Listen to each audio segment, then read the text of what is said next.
子大对决。怕被笑是烂草莓，工作再烂也不辞。很多事情不就牙一咬就撑过去了吗？对呀，好像承认这个也没什么。你不会介意好兄弟讲的话。对，恋爱时绝不能输，为了面子猛吹牛。要聊我的前任聊不完啊。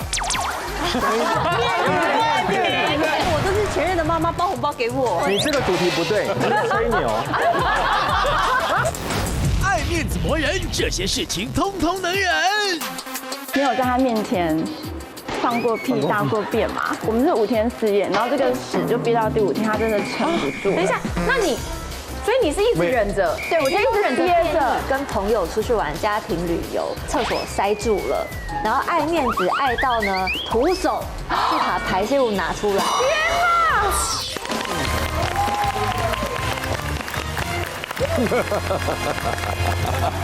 欢迎收看《女王大人》。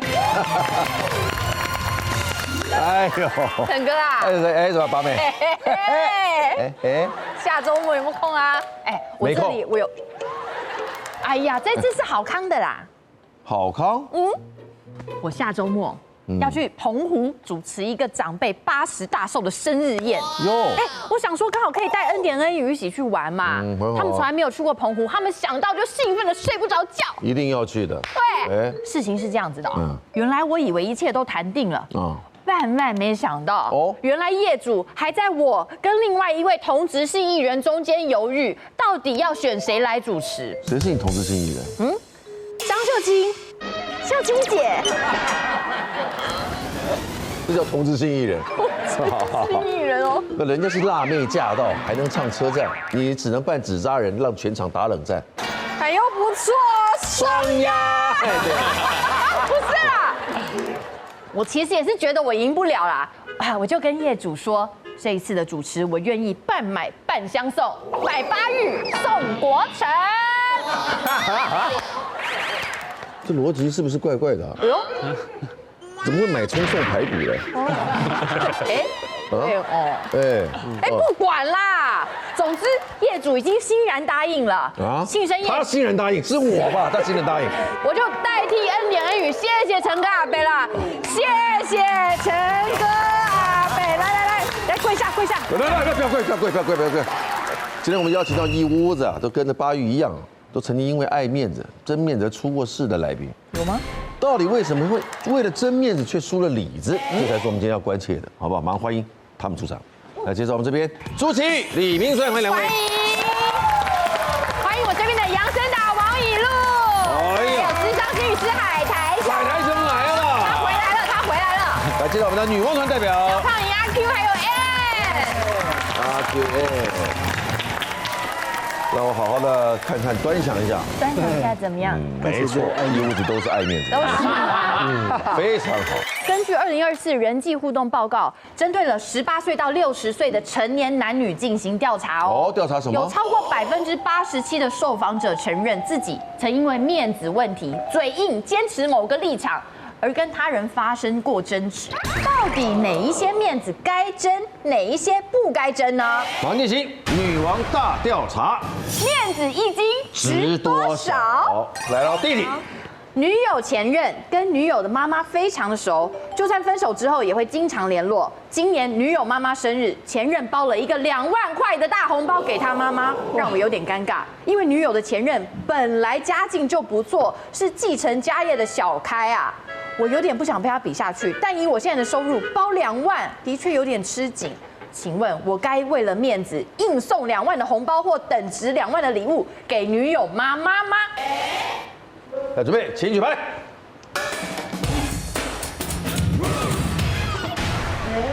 好难得哦，好难得哦。哎呦，全数通过，大家的表面功夫做得这么好啊！为了面子问题不能承认，不止给6万，有没有？太酷了，漂亮！你每个前女友的妈妈都包2万，我早就破产。当岳母在说面子问题吗？当岳母在教过很多人，要聊我的前任聊不完啊。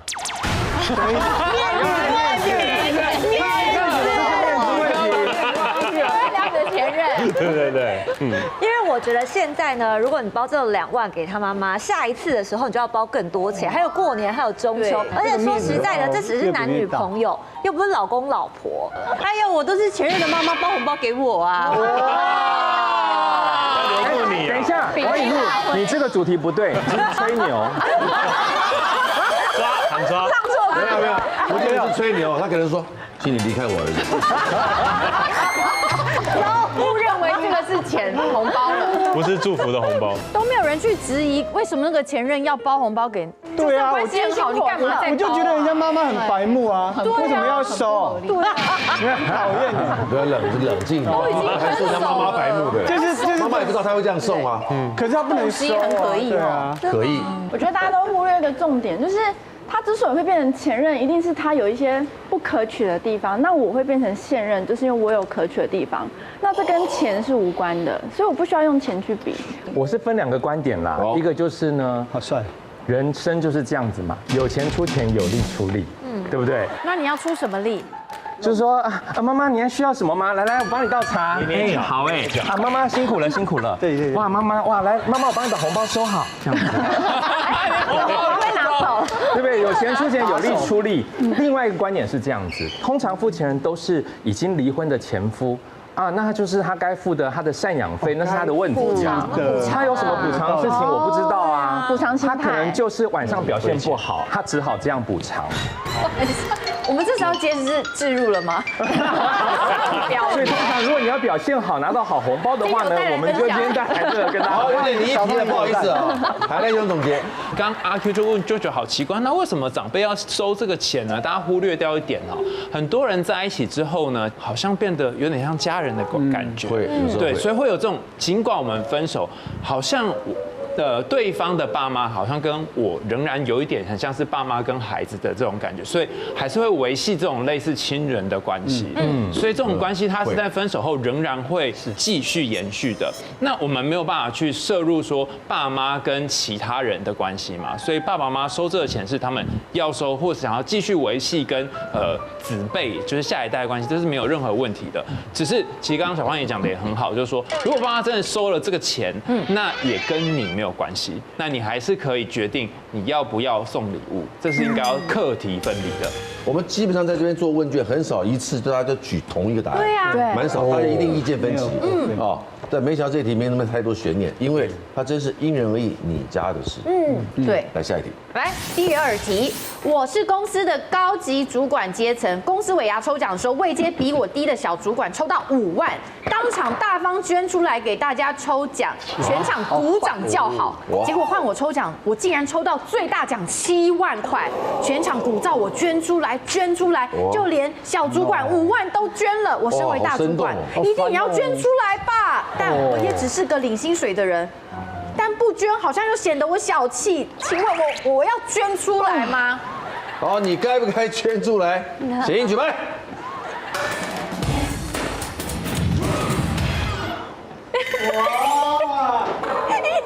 哦，你也是捐呐？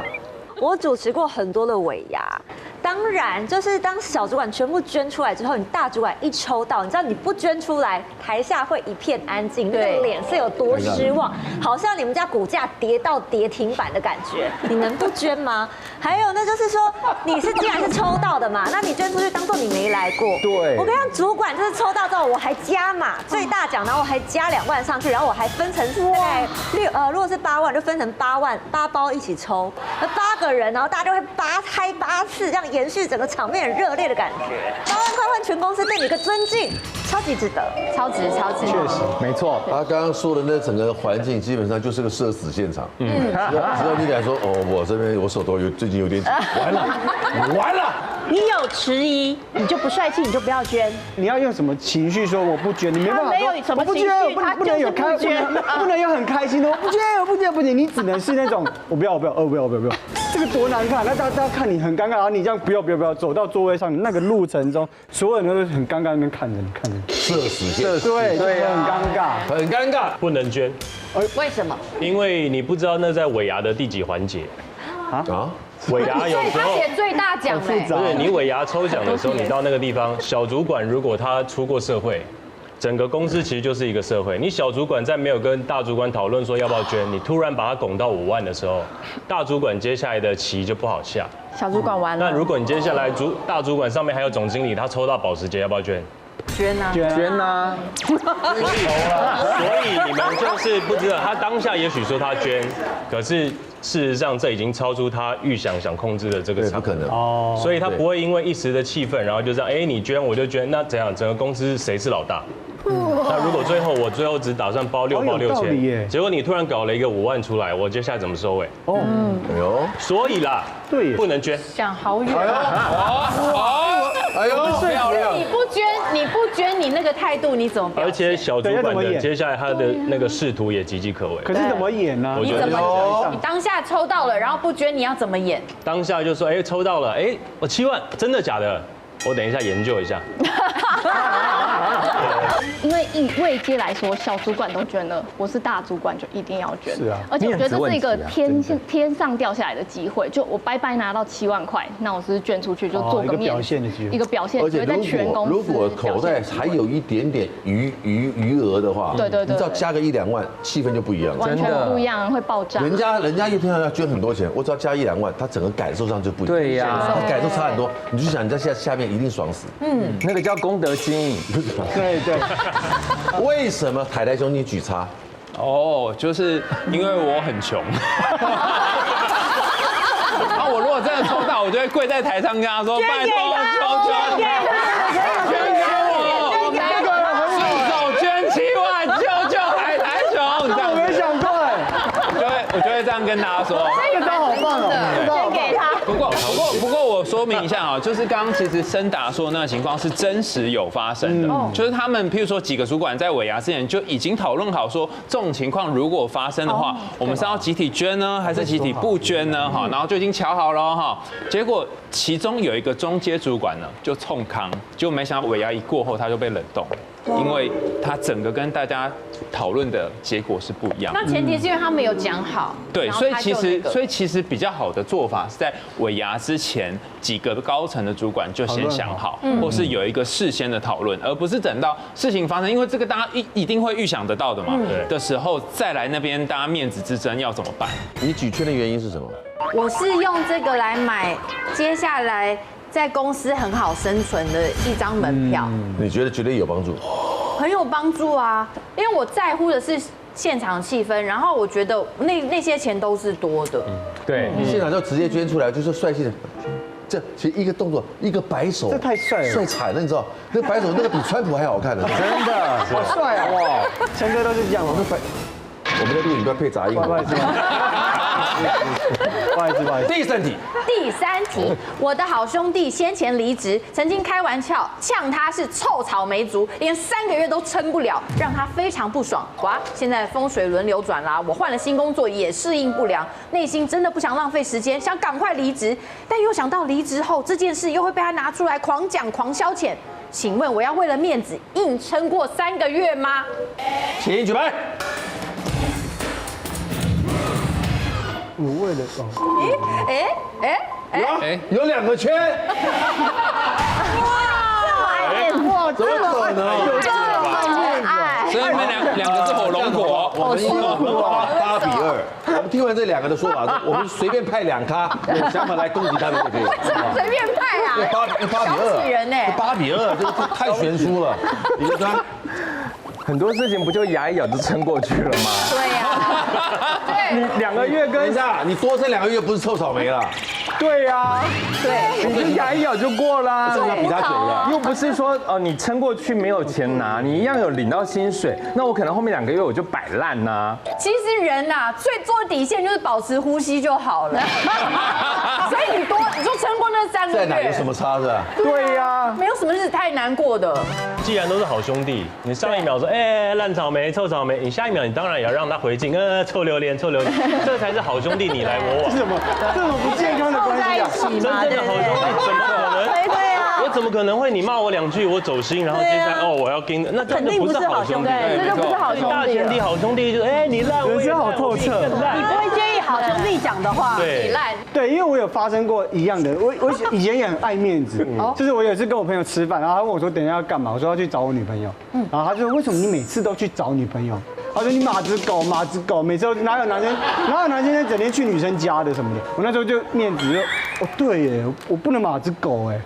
哦，不去，我今天就打电话说，我今天好蠢，不好意思，我今天就是不去了，超幼稚，对，超幼稚。然后就真的好，那我女朋友就觉得什么意思？但也不疑有他，也没说什么。然后晚上的时候，他传了一个很恐怖的鬼故事给我，他说哦好可怕哦，我一个人不敢睡觉什么的。我那时候想说不行，在暗示我看出来了，我不是马子狗。我说没事啦，鬼故事而已，去睡觉。然后他就去睡觉，然后睡觉之后10分钟之后，我就开始回想那鬼故事，越想越恐怖，越想越自己也觉得怕的是你。对，我就完蛋了，我不敢自己一个人睡，但我也不敢打电话给我女朋友，我就打电话给那个男生朋友，就是说我马子狗的朋友，我说哎，今天我们出来喝酒，我现在没有住我女朋友家，我今天不是马子狗，我自由了。他说不行啊，等一下，我现在在我女朋友家，我不能去。我说你不是，然后他就旺。挂在那边，我就旺，然后他自己就是马子狗，然后就后来想通了，对，确实，好像承认这个也没什么，对，烂草莓就烂草莓，马子狗就马子狗，没什么，对，好健康哦，不要跟自己过不去，好健康。漂亮，对，海苔球做总结好不好？来，就是男生会因为3个原因聚在一起：金子、乐子，还有面子。你说的金子是金子够的 ，money，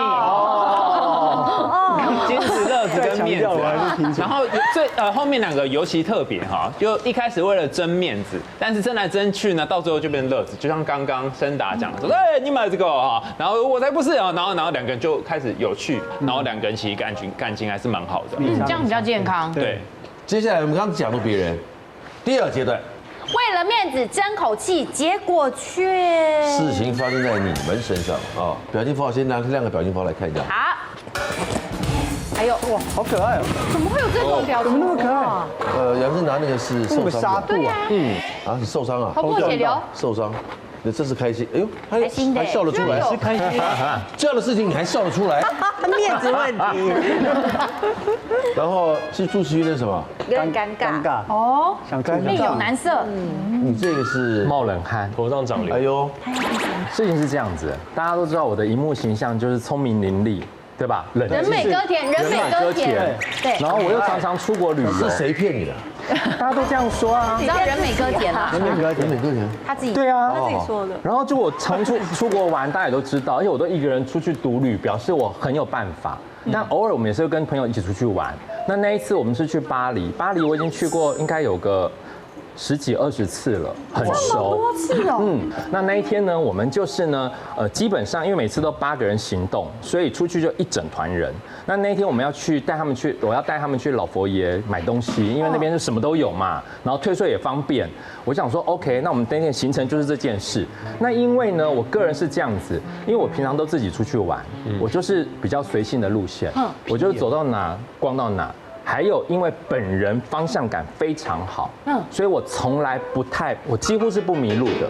每次人家问我去哪里，我是可以朗诵、附送沿路的店家是什么名字。真的假的？人体导航哎，厉害哦。对，因为我不太会看地图，所以你会用记的？我只能用记 Map 吗？我不会看 Google Map，所以我都得靠我本人自己。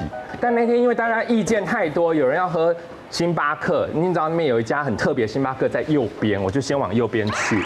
右边完之后呢，他说药妆店又去左边，左边完之后又去这边，到这边转来转去，巷子走来走去之后，我迷路了。完了，跟你出来的地方不一样。因为我完全要记得关键点都没有了，完了，完全不知道在哪里。然后每个人就会七嘴八舌，哎，我们拿 Google Map 出来看嘛，对啊，找一下就好了。我说，哦，好啊，不能承认看成认吗？我就这样看，然后我还这样子哦，演的跟真的一样，好，这样子走，好，然后我们待会就这样走，然后我就明明看奇怪，因为那个老佛爷，你抬头看可以看到一个顶端，我就看顶端好像离我越来越远呢，这中间我又不敢说出说我好像不太会看，因为我不能让别人知道我看不懂 Google Map， 这是一个比你老花眼还糟糕的事情，真的很糟糕，这很糟糕，这是一件。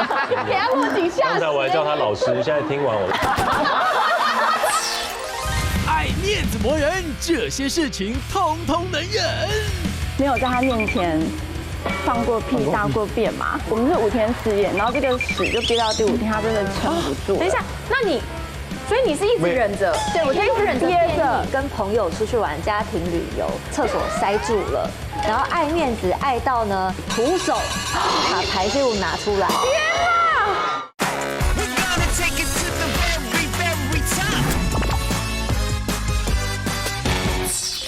我还叫他老师，现在听完我。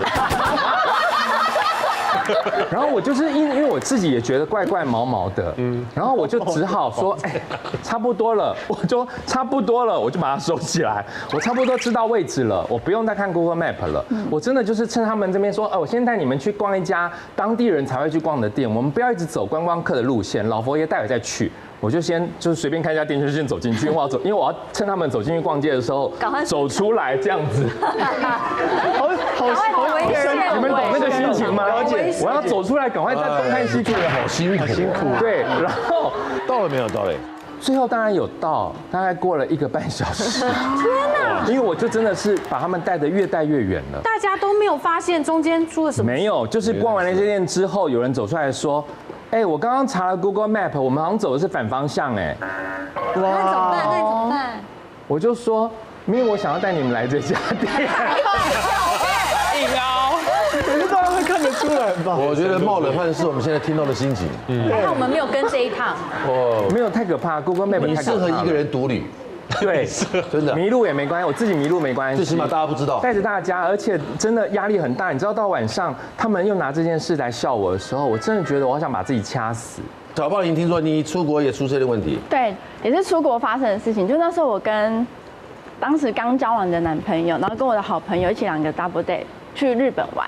然后因为那时候还没有在他面前放过屁、大过便嘛，女生一定会介意嘛，对吧？对，只有我吧，好介意哦，都不会的，加减会，我只打嗝，我不放屁。而且去日本，刚才什么声音我也不知道哎。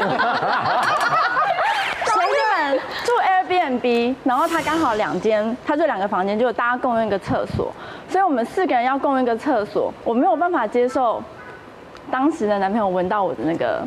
大便的味道，所以我就想说我一定要等到最后才洗澡。可是我后来就算等到最后才洗澡，那个屎液已经憋回去，我的晒都干了。然后就到最后一天第5天的时候，我们是5天4夜，然后这个屎就憋到第5天，它真的撑不住。等一下，那你。所以你是一直忍着，对，我就一直憋着，对，然后但是大家不要学，因为最后一天真的是。憋不住，对，会一干。刚好我轮到第一个上厕，第一个洗澡的，然后就大爆发，然后就之后的人都没有满出来，但是就是我是第一个洗澡的，然后第一个排便的，然后就变成后面3个人都闻得到我的那个味道，就会很臭。洗完澡就不会了啦。开个窗户啊，或开通风扇。日本的厕所真的很小间，我心里就会有阴影，就觉得厕所太小。大家有说臭吗？男友有说什么吗？我觉得他们应该也不敢说，可是就是应该没闻到，都洗完澡了。他如果没有窗户的话，就闻得到。对啊，真的。闻到有先后。我是有女生朋友，因为也是跟男朋友可能才刚交往，所以出国玩的时候，她一定会最后一刻才去洗澡。对，就是因为她最后一刻卸完妆之后，再把基本的底妆跟眉毛画好，再回床上。哇塞！假装素颜，假装素颜，好强哦！我有一个朋友。出国的就是跟朋友出去玩家庭旅游，然后他太太然后在那个民宿上了大的厕所，然后他的那个厕所塞住了，然后爱面子爱到呢，她叫她老公进来，她老公比她还爱面子，徒手去把排泄物拿出来。爱到跟朋友出去，他都不想让外面朋友一起玩知道，他们2个就这样处理完了，然后还伸手拿那个排泄物。杨真的这个朋友你认识对不对？这个朋友就是我本人。天哪！黄金螺旋转。等一下，真的吗？然后排泄物拿出来再来呢？没有，我是把它捣碎了。哦，无手哎！为什么没有别的东西可以用呢？为什么要捣碎？因为好像比较好，我以为是事情太大条，但是后来我捣碎之后，发现里面是卡了一块，不知道像布还是那种。你还伸到这里头哦？我要把它弄通，有指尖在里面，对，卡了一个那种。哎，我很敬佩你啊！不织布型的哦，可能洗脸巾或者是但他爱面子，爱到他不会跟大家朋友说，哎，那马桶卡住，他宁愿用这样徒手钻。你是赤手换马桶吗？后来事情怎么变康的呢？就是后来我在节目上讲出来，事后就可以讲，当下这个事还得靠你自己讲啊，我们哪知道啊？对呀，因为我后来觉得这是一个蛮有味道的故事。我要面子，我其实结婚后已经很久都不要面子了，我觉得。可是我唯一要面子的事情，我发现我是对小孩子在女儿面前，我想要当一个好妈妈，温柔而坚定的妈妈。但是我当这个人设，温柔而坚定，就是在我女儿面前演一个好妈妈。对，那我就演得很辛苦吧？是蛮辛苦的，比跑5000障碍还苦。然后呢，我就记得那个时候我女儿刚升国小的时候，1、2年级的时候，就是前2年，她就跟我讨论上学有多开心，然后就说：“妈妈，你知道吗？现在那个谁，我们班上有好多的妈妈会到学校里面。”我说：“哦，是吗？”我就装傻嘛。我当然知道，是吗？有很多有那导护妈妈、说故事妈妈，还有就是那种义工。那我有做的就是导护。那可是当故事妈妈，我女儿就跟我说：“妈妈，那我们班还有个故事妈妈，那个谁谁谁的妈妈，她讲了她好多同学，他们都轮流来班上讲故事，都讲得很好听。那你可以去吗？”我说我没有空，我要上班。他说：“可是你又不是天天上班，饿死。”很厉害。可是我的工作有时候会比较临时。哦，那倒对。那万一我又不能去的话，答应又不能去的话，对啊，这个理由就糊弄了国小1年级。到了2年级的时候，他就越来越不开心了，说班上好多人都去了，别的妈妈都比较厉害，别的妈妈比较好。我就觉得啊，那很让我跟老师联络一下，我想一下怎么办。我去报名这样。爱美女神大破功，面子1秒就帮她。我就喜欢别人说哦，你保养很好，你状态很好。你的确状态很好。但是有前阵子我去那个河口湖，跟我朋友一起出去玩。那晚上大家喝了一点酒，然后卸了妆，然后我的闺蜜就突然说，你整个素颜的时候非常暗沉，还有一些干燥小细纹。刚刚喝的是雄黄酒吗？怎么现出原形了？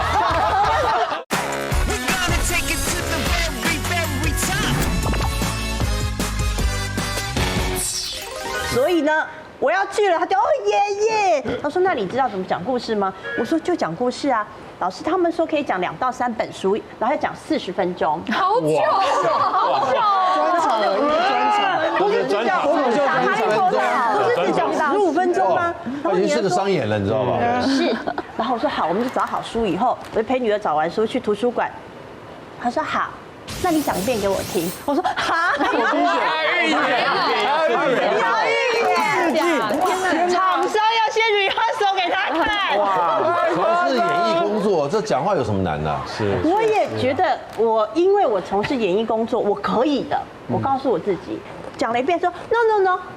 你没有装可爱，哇！他也要对，他说你要可爱。我说为什么我不能讲正常的？因为我觉得要跟小朋友讲正常的语言。他说没有，所有的爸爸妈妈们都讲得很可爱，要可爱一点。然后我还也说，那我们今天丽丽来到这里，丽丽的情绪不好，不行，你不够可爱，丽丽的你知道？哎呀，对，稍微有点像是儿童剧一样的。对。一到现场，30个小朋友就在我面前，跟一个完全是不一样，那个声量，然后翻书一翻，好，那我们今天来讲这个故事。好，这个玛丽啊，她心情不好，为什么心情不好？但那妈妈，她是不是怎样？她肚子饿吗？然后我闭嘴，太温柔姐姐，听我讲，温柔姐姐，对，我说还没有到发问时间哦，然后就讲，可是每个小朋友都太可爱了，太热情了，就会一直发问，然后就会一直讲话，所以我光是控场，我就不够时间了，我根本就带了很多，还带了什么纸黏土，我根本就不够用那些时间。然后讲故事讲到一半，我女儿又说：“妈妈，你还是不够可爱。” Oh my god！ 太大了，突然想到，不好意思，子分享到目前为止，你那个图拿起来。为什么是你在笑？对呀，笑。你为什么笑得出来？假笑。没有，所以其实后来整个结束后。连老师都还说好了，大家不要太热情，要稍微安静一点哦，让妈妈有时间可以讲哦。我第一次听到那个噔噔噔噔噔噔解脱的声音，真的解脱。然后后来呢，等回到家，因为我是早上第一堂课嘛，然后等回到家后，我女儿放学后，我就觉得她会不会不开心？结果我没想到，我女儿说：“妈妈，今天谢谢你来学校，老师跟同学都说你好棒哦，你是艺人，你还来学校。”妈妈，什么是艺人？就是跟绿豆一起组的那个关系。所以我忐忑的一天的心，我才终于笑了。但我没有想到是有好的回馈，因为可能6、7岁的小朋友们标准很低，可是你应该让他蛮骄傲的，就是让他很骄傲，这么暖哦，你那也是，妆化的好好的哦，真的，一定要他说你要化妆哦，可爱呀。下一个我们跳朱祁钰的刚那个，你说这个是傻眼是吧？就是有点尴尬，尴尬，哪有让你尴尬的事情呢？有哎，因为像我这人就觉得呢，面子，心里的面子跟脸上的面子是同等级哦，就是我就喜欢别人说哦，你保养很好，你状态很好，你的确状态很好。但是有前阵子我去那个河口湖，跟我朋友一起出去玩，闺蜜一起去玩，然后早上的时候化妆，然后很美，他们还说哦，天哪，原相机你也扛得住哇，真的是很棒，你的皮肤很有情绪价值，不得了哎！拜托大家一起出去玩，为什么要你扛相机呢？不可以，扛得住，原相机就是不用美肌，对，没有相机很漂亮，用手机原相机撑得住，皮肤很好，原相机我连泡都就不会像金姐把你做成别人那样。你好漂亮啊！不是这一种，那一种是我啦，真的要。是一般相机，没有什么美，没有滤镜的。你敢说你拍照没有修图软体？哎，拜托，我现在很少用，肤质应该不用，对，我现在我连瘦脸都不开，好不好？对啊，吹弹可破哎。对呀，有吧？真的，因为对我们平常是很认真，也拜托我也是。你那个说话自然一点好不好？摇话，这样摇话。因为我也是扮个女明星嘛，对不对？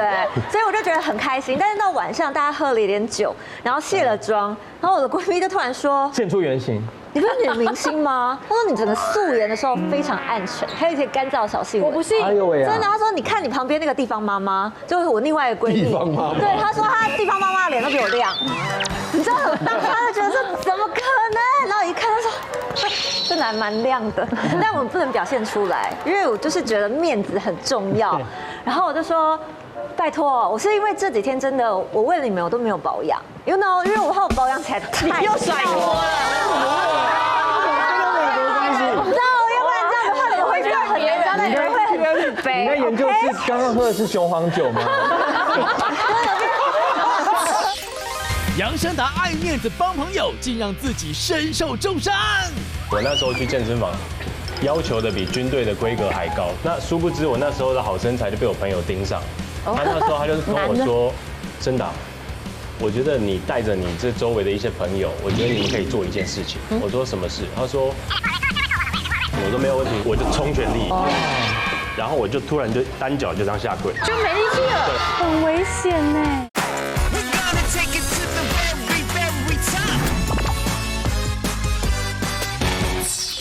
人会很自卑。你在研究是刚刚喝的是雄黄酒吗？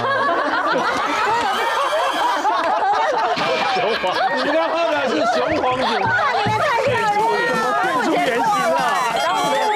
李明山得分，好幽默，今天最好笑的一句话。太幽默，太幽默。对啊，我还想要死，我真的太漂亮了，不是好不好？然后立刻就洗澡的时候，我就看一下我那个脸发亮的闺蜜，她到底就同一间寝室嘛，我就看她到底用什么保养品，但是还是要假装毫不在意，说哎。这好用哦，还要对，还要表情，对，好像你用这个，这你觉得好用吗？是哦，这样是哦，然后他就说超好用啊，你都不知道吗？然后说真的吗？可以注意一下态度吗？喝到假酒不是雄黄酒。他边讲，他越讲我越硬。对，正常吗？正常好吗？正常。毫不在意，然后他就会介绍嘛，他就说哦，这个是呢，就是专门为了30+的这种轻熟龄，然后所打造的，像是它是敏感肌啊、干燥肌都可以使用。然后最棒的是，他说，它有一个成分是独家的声音节胶原蛋白，然后可以像保水啊、锁水啊，然后还有包括了就环老，然后就说很推荐我用。然后我想说，凭什么推荐我呀？还是把这难相处，你都输了。我还是把这个。你在说是乳液还是化妆水？就是它是用一系列的，对，然后对，就是但是我就是忍下来了。然后他就说，要不然你这罐你拿去用。我说真的吗？你要给我哟？我觉得很棒哎，我也用用看，这样子，谢谢。然后接下来这几天就旅行结束了嘛，因为我承认我那阵子真的是日本、韩国、台湾，我就是连续2个礼拜都是在这样子飞，然后又坐飞机又去很干冷的地方，的确就是有一种有保养，但是水分都没有锁住的感觉，太大了。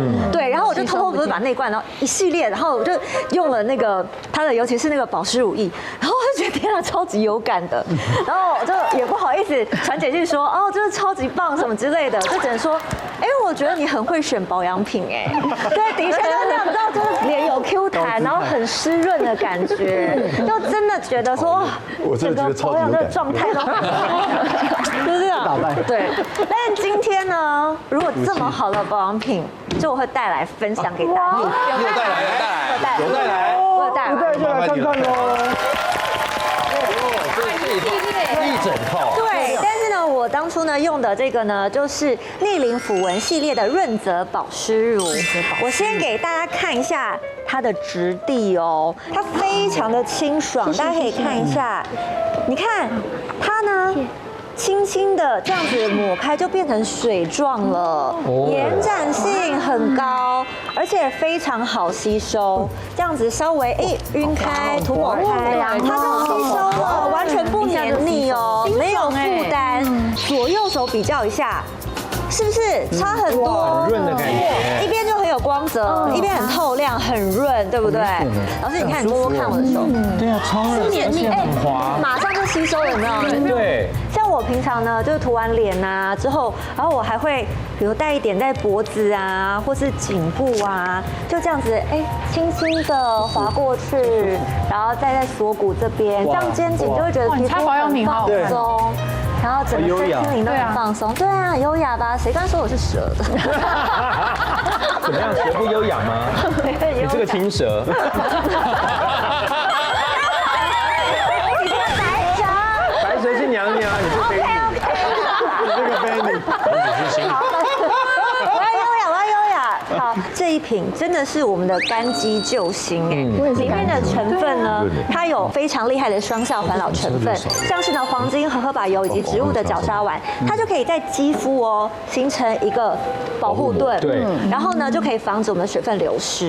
另外它内层呢是5生态，像是我们干燥的细纹啊，就可以有效的帮助我们减缓细纹，然后还有3种不同分子大小的玻尿酸层层的渗透，就可以由内而外的得到这种很润泽，光是这样涂完一摸你就非常的有感了，解决像是缺水啊、细纹啊、干燥这些问题。而且很多女艺人啊都很喜欢这个，因为它呢里面有深一级的胶原蛋白，锁水、保水，抓住那个水分，让皮肤水润透亮。另外它还有雨生红球藻，它就可以强化肌肤的防御力了。所以面面俱到。像现在秋冬的话，我觉得保养的程序就不能偷懒，要很完整。我就会先用我们的这个保湿露，先补充水分，然后精华、营养，再用我的保湿乳，然后长效的来做保湿。你刚刚说这个是顺序的，对，顺序，这是顺序。然后最后呢，我会用这个乳霜，最后再用小小乳霜，都锁一整个程序，锁住它，最后是锁住营养跟成分，这样你才能够非常的完整，然后这样平常就可以养出你很稳定的保湿的肌肤。然后我的姐妹淘呢，它是敏感肌，所以说敏感肌跟干燥肌都可以用，因为呢它有7种的净肤配方，包含了积雪草啊、洋甘菊等等很珍贵的成分嘛。现在呢品牌的官网啊，还有各大的连锁药妆通路门市都可以买得到哦，所以大家可以参考看看。太棒了！你的分享，我相信可以帮助很多今年秋冬可能会被皮肤啊在天气变化不适应的人。非常感谢你的介绍，水让所有的好面子的人真的有一个好面子。好面子，好面子。接下来是杨森达的，是你刚刚是冒冷汗还是来了？受伤，受伤。爱面子的教训，血淋淋的一刻，我现在讲给你听。你手卡在，有点 rap 的感觉，真的。那个还好，那个就是手洗个3天，味道就慢慢就去掉。但是这一次就是我约莫在20岁的时候犯了一个爱面子最致命的错，就是到现在我的这个旧伤有时候还是会复发。就是我那时候去健身房，要求的比军队的规格还高，所以我那样子严格的对待我自己。所以我那时候就是整个太帅了吧！我那时候就想说，那个不是视觉特效吗？不是 AI 吧？那个洗衣板太厉害了，那是冰块。你也不像会，对呀，不像会拍这种照片。冰块腹肌耶，是，我那时候这么整齐，体脂大概12吧，12、13，好完美哦。是我那时候的确就是很完美。现在呢？然后对啊，一个礼拜就是去健身房大概3次，然后每一次就是2到3小时。爱面子。然后其他朋友就是说啊还来，我永远是说再来这样。那殊不知我那时候的好身材就被我朋友盯上。他那时候他就跟我说，我觉得森达你这旁边这个腹肌啊，这手臂啊，什么状态都很好，对，你练的真的很好，我看过我所有朋友，你练的是最好。然后我说真的哦，那时候我也不疑有他。然后他突然就话锋一转跟我说，森达，我觉得你带着你这周围的一些朋友，我觉得你们可以做一件事情。我说什么事？他说我阿公当初在我们家的阳台种了一棵树。什么东西？话锋一转也转太奇怪，名字太弯了。先给一棵树搬走。他说那棵树，因为从他阿公那时候，阿公还小的时候就种，现在在阳台那个地方，它默默的已经长成了一棵大树。然后那棵大树现在已经戳到那个上面的天花板，快要戳到了，然后底下已经就是旁边的根都已经开始太茂盛。他说你们那么强壮。你们会不会搬得动那棵树？然后这个转太大圈了。我那时候脑中想说是阳台的一棵树，盆栽里头还是土里头？对，应该是盆栽里头嘛。对，脑中想的是这种。然后我就想说，阳台的树，我几个朋友大概叫一叫，大概6个人8个人搬个树，轻轻松松。对啊。结果一去，哇塞，那个是那种比较偏古时候的那种。6角还是8角盆？哇，就是那种很厚的那种。我知道，那种8角盆，底下是那种树快3公尺了，泥土已经塞满，然后到那边，然后就那棵树已经长大概这么厚度嘞，做一个圆环，这么粗，专业的人来铲了吧，叫吊车啦。但是那时候我们不知道，因为我们那时候就年轻气盛，好面子。你觉得可以？6个人到8个人 share，一个人30-40公斤也好几百公斤，是吧？力气。你是要把树拔起来吗？他叫我们把树就是帮他从阳台移进来之后，然后到一个大的窗户吊车可以处理，我们就是扛那一段这样。哦。然后那时候我就发号施令，我说没有问题，这棵树交给我们没有问题。然后就1、2、3，我就冲全力，因为我想说，当然就是对不对？发号施令的人冲。结果后来其他人没有动，然后我那边就动了一下。哇！然后呢？结果我突然听到我的背后面腰椎那边啪一声。哇！然后我就突然就单脚就这样下跪，就没力气了。对，我就这样子，这只脚就麻到底。健身控就是输不起，爱面子到不可思议。我就是在那个固定的健身房，我的教练他就是把我当做他的代表作，他就说我是他的得意门生。有一天我教练就请假，所以他就找了一个代课教练。但我就想说不能让我教练丢脸，开什么课表我就做什么课表，跳，结果就在趴下那个环节，然后就昏倒了。然后从此我在健身房的名字就已经不是得意门生。你还在意这个？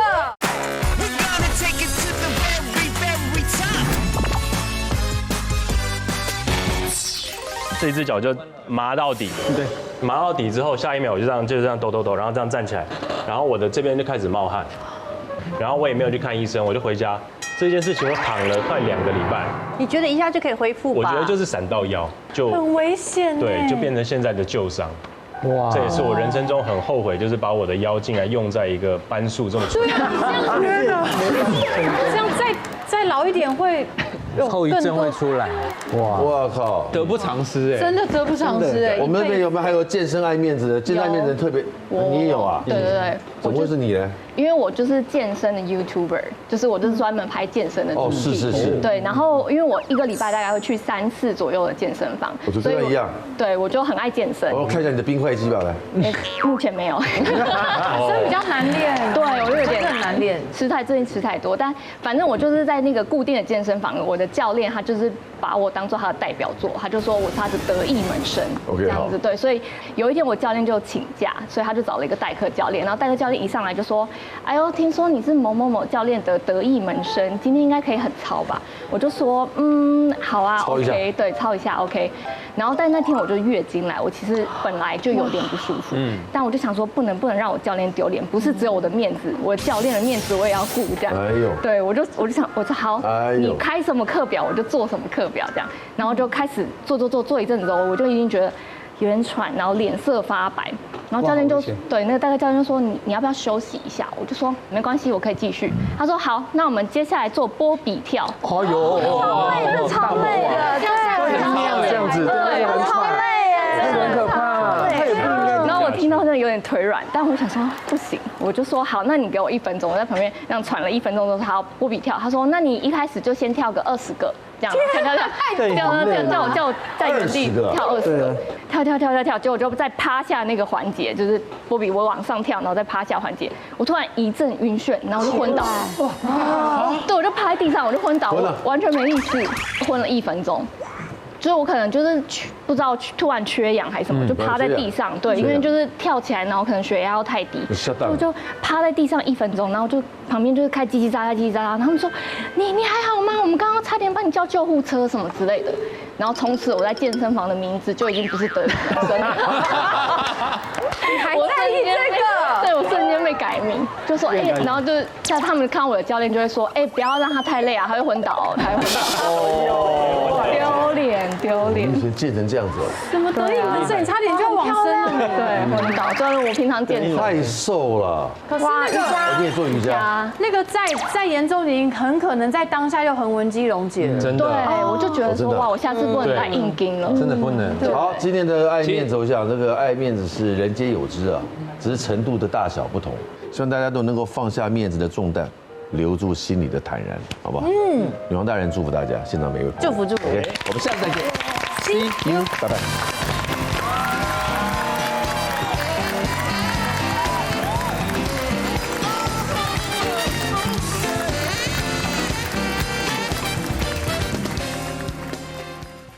快订阅未来中文台 YouTube 频道，开启小铃铛就可以看到最新的女王大人哦。特别感谢桂格植物蛋白燕麦奶。